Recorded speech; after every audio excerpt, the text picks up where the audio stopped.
ყოფილ მოუწმეთაურმა, ვისთანაც მუშაობდი, დამირეკა საღამოთი და მითხრა, შენი ხელშეკრულება აღარ გააგრძელეს და რატო არ ვიცი.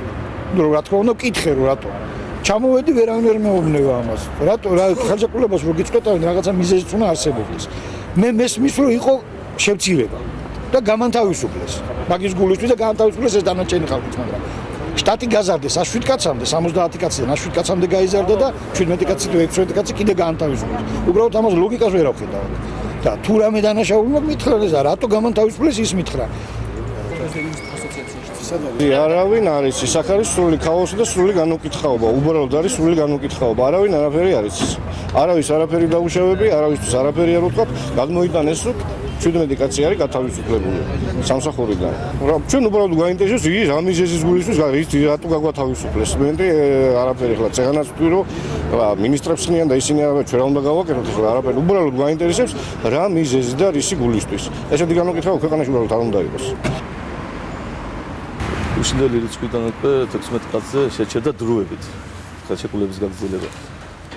საკრებულოს გადაწყვეტილებით ადგილობრივი თვითმმართველობის კანონის გასაზრდით არის ჩვენ სამსახურში 107 თანამდებობა, 107 ვაკანსია არის 43 ადამიანი თანამშრომელი დანიშნული და ვაკანსია არის ამ წუთში 54. ასე რომ ამ 16 თანამშრომელის ადგილზე არავინ არ დანიშნულა ჯერჯერობით და არც აპირებენ არავის დანიშვნას, მოგდება საკმარისი ვაკანსია არსებობს და ალბათ შეირჩევა ხალხი, ვინც გაიმსახურებს.